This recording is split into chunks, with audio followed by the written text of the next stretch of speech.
নয়াদিল্লির হায়দ্রাবাদ হাউসে প্রধানমন্ত্রী শেখ হাসিনা ও ভারতের প্রধানমন্ত্রী নরেন্দ্র মোদীর মধ্যে বৈঠক অনুষ্ঠিত হয়েছে। এতে সামরিক কৌশল, রেল যোগাযোগ সহ 10টি সমঝোতা স্মারক সই হয়েছে। বৈঠক শেষে যৌথ ব্রিফিংয়ে দ্বিপাক্ষিক সম্পর্ক আরও জোরদারের আশা জানান দুই দেশের প্রধানমন্ত্রী। বিস্তারিত জানাচ্ছেন সাইদ আরমান।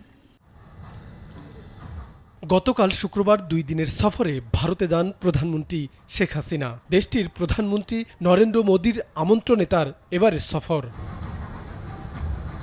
সফরের দ্বিতীয় দিনে সকাল 9টায় রাষ্ট্রপতি ভবনে পৌঁছালে প্রধানমন্ত্রী শেখ হাসিনাকে স্বাগত জানান ভারতের প্রধানমন্ত্রী নরেন্দ্র মোদী।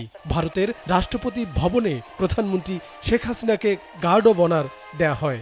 এ সময় শেখ হাসিনাকে দেয়া হয় লাল গালিচা সংবর্ধনা।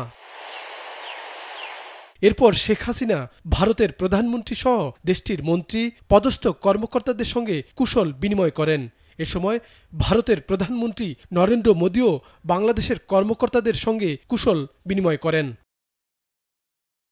রাষ্ট্রপতি ভবনের কর্মসূচি শেষে প্রধানমন্ত্রী শেখ হাসিনা ভারতের জাতির পিতা মহাত্মা গান্ধীর প্রতি শ্রদ্ধা জানাতে রাজঘাট যান, যেখানে তিনি মহাত্মা গান্ধীর সমাধিতে পুষ্পস্তবক অর্পণ করেন। পরে তিনি হায়দ্রাবাদ হাউসে পৌঁছান। ভারতের হায়দ্রাবাদ হাউসে প্রধানমন্ত্রী শেখ হাসিনা ও নরেন্দ্র মোদী একান্ত বৈঠক করেন। দুপুরে এই বৈঠক শুরু হয়।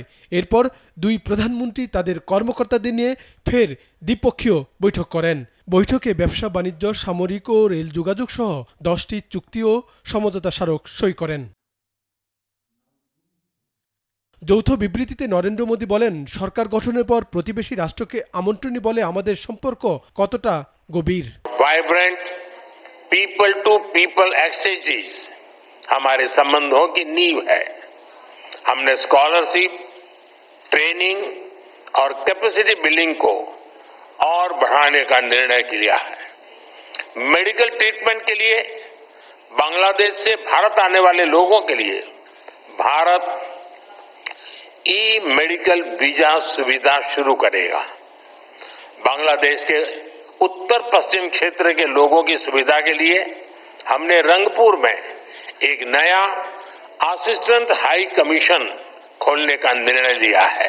জানান, তিস্তা নদীর পানি বন্টন নিয়ে একটি টেকনিক্যাল টিম কাজ করছে, তবে চুক্তি বা সমঝোতায় এ নিয়ে কিছু বলা হয়নি। নতুন সরকার, আমাদেরও বলতে গেলে নতুন সরকার, যদিও আমরা প্রায় 5 মাস অতিক্রম করেছি, নবযাত্রা শুরু হয়েছে উন্নয়নের পথে, বন্ধুত্বের পথে, সেটাই আমি বলতে চাই। শুক্রবার নয়াদিল্লির তাজ হোটেলে প্রধানমন্ত্রী শেখ হাসিনার সঙ্গে বৈঠক করেন ভারতের শিল্পপতিদের সংগঠন কনফেডারেশন অফ ইন্ডিয়া ইন্ডাস্ট্রিজ। এই বৈঠকে প্রধানমন্ত্রী বাংলাদেশে বিনিয়োগ বাড়াতে ভারতের শিল্পপতিদের আহ্বান জানান। একই দিনে একই হোটেলে সৌজন্য সাক্ষাৎ করেন দেশটির পররাষ্ট্রমন্ত্রী ডক্টর এস জয়শঙ্কর। পররাষ্ট্র সচিব বিনয় মোহন কোয়াত্রা সহ দুই দেশের সংশ্লিষ্ট কর্মকর্তারাও এতে যোগ দেন।